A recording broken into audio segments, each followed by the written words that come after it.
A stupid argument on Twitter turned into the worst night of my life, and it happened because I refused to shut up when I should have just walked away. A few months ago, I started seeing a woman named Alina. We were not officially a couple yet, but we spent most of our time together and things were going pretty well. One night, we were sitting at a bar and she took a photo of us smiling at the table. I posted it on Twitter without thinking much about it. About 20 minutes later, a guy named Victor Crane replied under the photo. His comment looked like a joke, but the tone was clearly meant to disrespect me. He wrote that Alina used to have better taste before, and several people started reacting to the comment like it was entertainment. I answered him because I didn't want to look weak in front of a crowd of strangers online. Victor replied again and claimed he knew Alina better than I did. The conversation turned into a public argument, while random people joined the thread to watch the fight.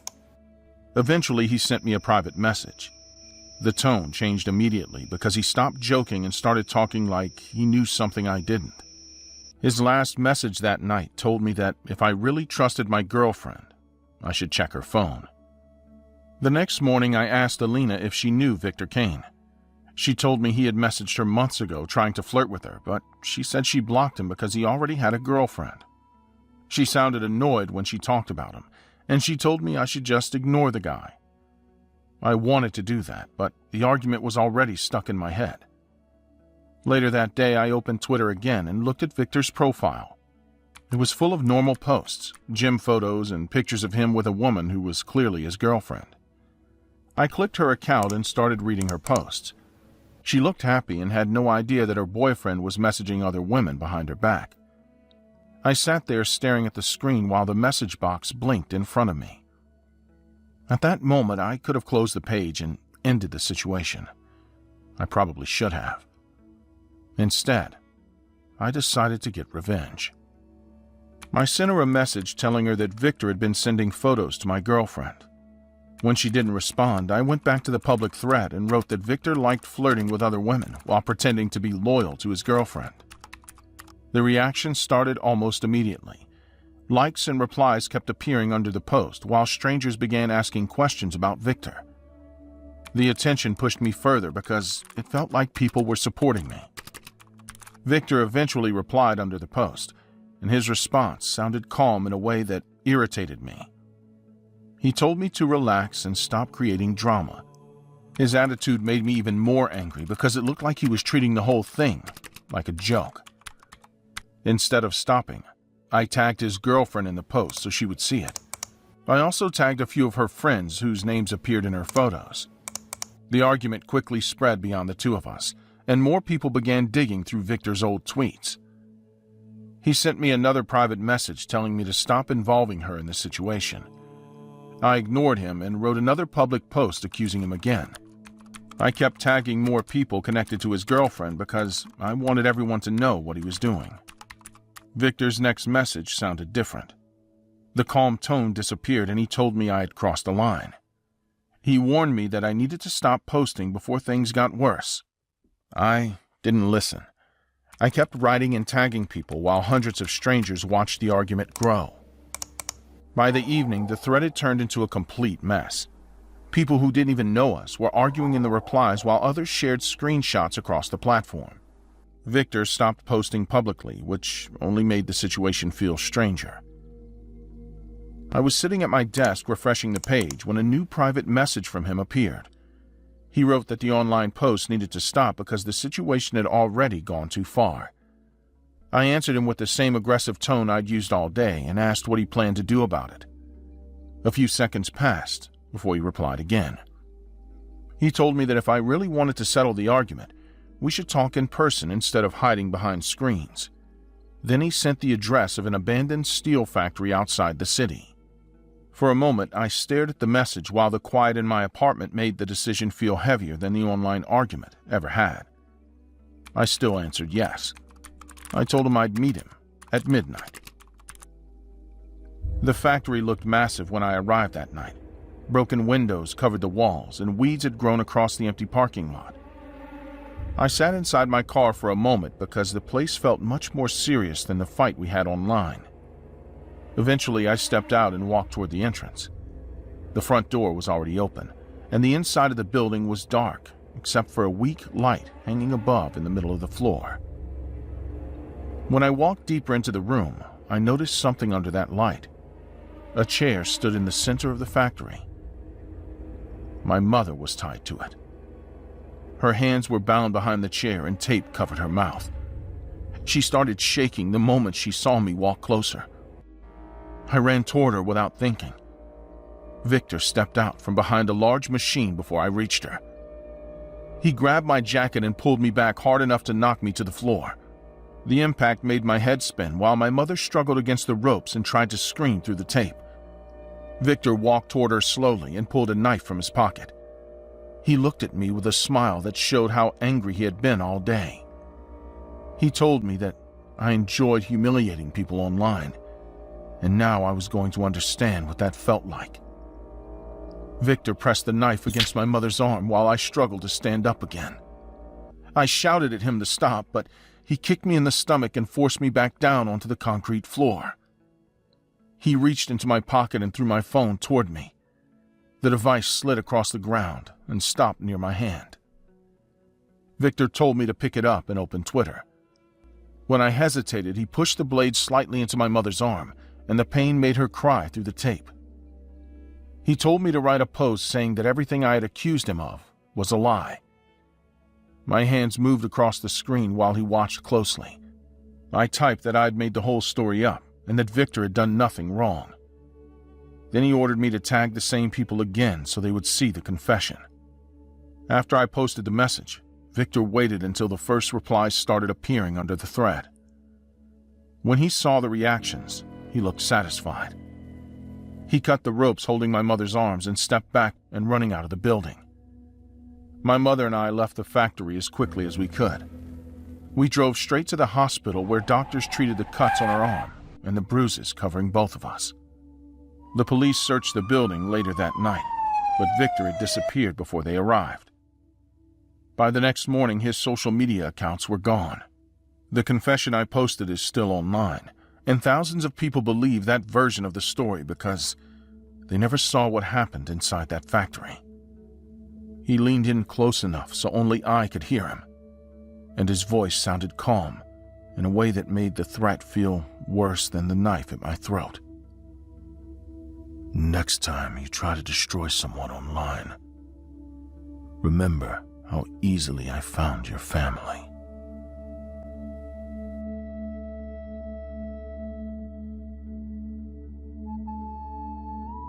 It was late, and I was lying on my couch scrolling through Twitter with my phone inches from my face. The room lights were on, the TV was running in the background, and I was half paying attention to anything on the screen. My feed was the usual garbage. Then a thread appeared that didn't look like the rest. The account had almost no followers.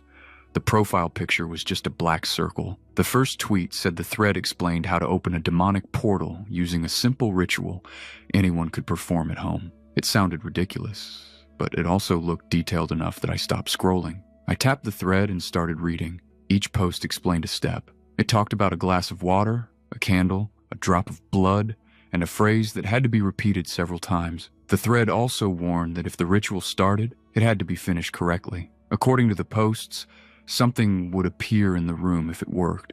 I didn't believe it for a second, but I kept reading for almost an hour anyway. The instructions were simple enough that anyone could follow them. The ritual needed a quiet room, one candle, a glass of water, and a piece of paper with a symbol drawn on it. The person performing it had to sit facing a door while repeating a phrase written in the thread. The posts insisted that the door should stay closed until the ritual ended. One tweet explained something important. If the ritual was interrupted halfway, the person had to cancel it by throwing the glass of water against the door. According to the thread, that action would shut the portal before anything crossed through it. I stared at my phone for a long moment before standing up. My apartment was small and quiet. The kitchen was a few steps away, and I grabbed a glass without thinking too much about it. Then I found a candle in a drawer and brought both things to the table in my living room. The phone stayed on the table while the thread remained open on the screen. I followed the instructions just to see what would happen. Before doing anything else, I checked the steps again. The thread warned that once the phrase started, it should not stop until the ritual finished. The candle had to stay lit. The glass of water had to remain in front of the person performing it. The door had to stay closed. I placed the glass on the table and lit the candle. The flame moved gently, but stayed steady. I took a pen from the table and pressed the tip into my fingertip, just hard enough to break the skin. A drop of blood formed, and I let it fall into the glass of water. The red color spread slowly through the liquid. Then I sat down facing the door. Before I began speaking, something in the room made me hesitate. The TV suddenly lost signal and the screen turned black. The apartment became quiet in a way that felt strange because the television had been running all night. The only light left in the room came from the candle on the table. I looked at the phone again and began repeating the phrase written in the thread. The words sounded strange, but simple enough to say. After the third repetition, the lights in the apartment shut off at the same time. The candle flame jumped suddenly and leaned sideways as if someone had blown air toward it. In the kitchen, a cabinet door slammed open so hard it bounced off the wall. A plate fell from inside the cabinet and shattered on the floor. I stopped speaking for a second and stared toward the kitchen. The thread on my phone showed the next message. It said that if objects started moving, the ritual had already begun working. I looked around the room carefully before continuing. The hallway door leading to my bedroom was closed. The front door of the apartment was still shut exactly the way it had been earlier. Nothing was moving now, but the broken plate in the kitchen was clearly visible on the floor. I read the next tweet in the thread. It warned that something would appear behind the person performing the ritual. The instructions said not to look at it directly until the ritual finished. According to the post, looking too soon could provoke it.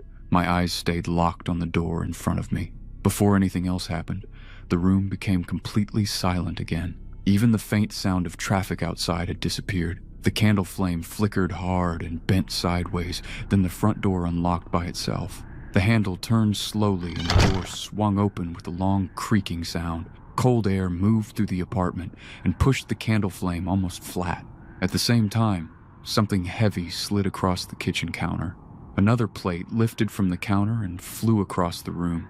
It smashed against the wall near my shoulder, and pieces of ceramic scattered across the floor. I forced myself to keep repeating the phrase. The thread said stopping too early would be dangerous. Behind my chair, something touched the floor with a soft step. I kept my eyes on the door while the steps behind me continued. Each step sounded slow and heavy. Whatever was behind me dragged its feet slightly across the floor before taking the next step forward. The sound got closer until it was directly behind my chair. The candle flame began shaking violently. I could see a shadow stretching across the table, but the shape didn't match anything in the room. It looked tall and uneven, with long arms hanging too close to the ground. Before turning around, I looked at the phone again. The thread said the ritual ended when the phrase was spoken for the final time. It also repeated the warning about the glass. If something tried to attack before the ritual finished, the person had to break the glass against the door. Something cold touched the back of my neck. I turned around quickly. The figure standing behind me was tall enough that its head nearly touched the ceiling. Its body looked like thick black smoke held together in the shape of a person. The arms were long and thin, and the fingers were stretched like wires. The face had no eyes or mouth. It leaned closer to me slowly. One of its arms lifted and reached toward my shoulder. I grabbed the glass of water with both hands. The figure moved faster the moment I touched the glass. Its arm shot forward and grabbed the back of my shirt, pulling me hard against the table. The candle fell over and rolled across the surface, while the flame kept burning sideways. I tried to pull away, but the grip on my shirt tightened. The figure dragged me halfway across the table and knocked the phone onto the floor. The screen cracked, but the Twitter thread was still visible for a second before the phone slid under the chair. Its other hand reached toward my throat. I swung the glass as hard as I could and threw it at the door. The glass smashed against the wood with a loud crack. Water and blood splashed across the surface and ran down the door in dark streaks. At the exact moment the glass broke, every light in the apartment turned back on. The figure disappeared instantly. I stood there breathing hard while staring at the door. The glass fragments were scattered across the floor. Water dripped down the wood and pooled near the base of the door. For a moment everything looked normal again. Then I noticed the stain. A large, black mark had spread across the door where the water hit it. The shape looked like smoke burned into the wood. I wiped it with my sleeve, but the stain didn't move at all. It stayed exactly the same. The apartment was quiet again, but the kitchen was a mess. Broken plates covered the floor, and one cabinet door hung open. The candle had rolled off the table and left wax smeared across the wood. I picked up my phone and opened Twitter. The thread was gone. The page showed an error message, and the account that posted it no longer existed. I searched for the username, the ritual, and the exact words from the tweets. Nothing appeared. It was like the entire thread had been erased. That happened 8 months ago. The black stain on my door is still there. I tried scrubbing it, sanding the wood, even painting over it. Every time the paint dries, the same black shape shows through again. It never fades. I also noticed something else. Late at night, when the apartment is quiet, the door handle moves slightly on its own. It doesn't open completely, but it turns slowly as if something on the other side is testing it, and sometimes I hear a dragging step behind me while I sit at the table. The moment I saw the photo, I knew something in my life had just broken in a way that would not be easy to fix. A coworker sent me a message late at night, asking if my Twitter account had been hacked, and when I asked what he meant, he did not explain anything in words because he simply sent a screenshot instead. The image opened on my phone, and for several seconds I stared at it without understanding what I was looking at, because the woman in the photo was completely naked, and yet the face looking straight into the camera was clearly mine. The lighting in the image matched a selfie I had posted months earlier while drinking coffee in my kitchen before work, which meant someone had taken that harmless photo and fed it into an AI program that could generate a full body. The result looked disturbingly real, and the longer I examined the details, the more obvious it became that this was not a clumsy edit made for a joke.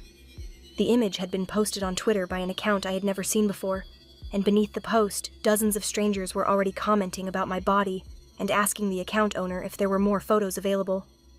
The account that posted the image was called @Velvet Archive, and when I opened the profile, I discovered that it looked like a store selling hundreds of similar photos of different women. Every post followed the same pattern because the image showed a woman whose face had clearly been taken from social media, while the caption advertised full AI sets that could be purchased through direct messages. My photo had already been shared several times, and the replies were full of people asking for additional angles or offering money for more images. Some users were even discussing the fake photos as if I had willingly posed for them, which made the situation feel even more humiliating, because none of them seemed to care that the woman in the picture was a real person with a real life. Later that night, a stranger sent me a direct message that immediately made the situation worse. If you want those photos removed, you should talk to the man who made them. A second message arrived right after the first one. The message contained the username of my ex-boyfriend. When I saw the account name, my first reaction was disbelief, because the breakup between us had been unpleasant, but not violent enough to make me expect something like this. I sent him a message asking directly if he had created the photos, and I waited several minutes while watching the conversation window on my screen. Eventually, he replied with a sentence that made the situation instantly real. People online pay good money for content that looks real.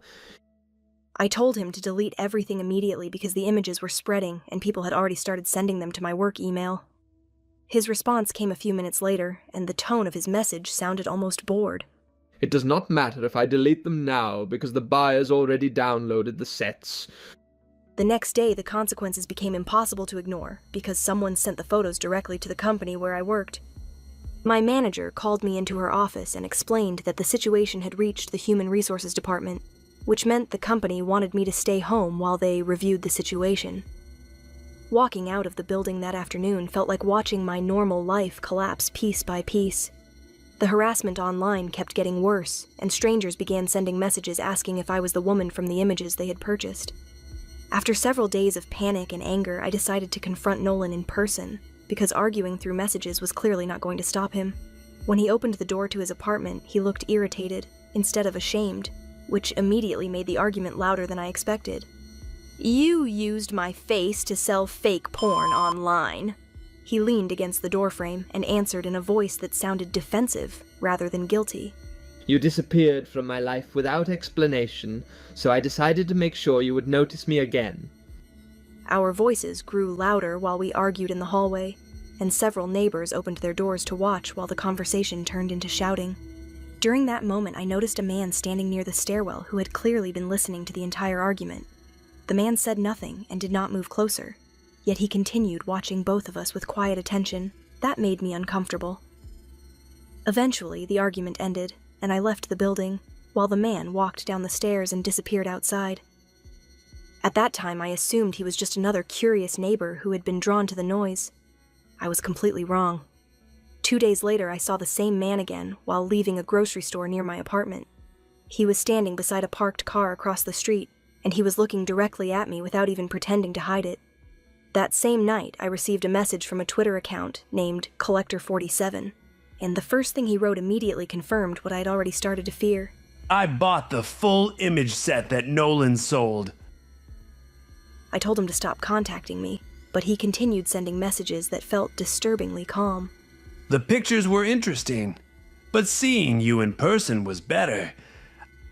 A few minutes later, another message arrived containing a photo that made my chest tighten because the image showed Nolan and me arguing in the hallway outside his apartment. The photo had clearly been taken from the street.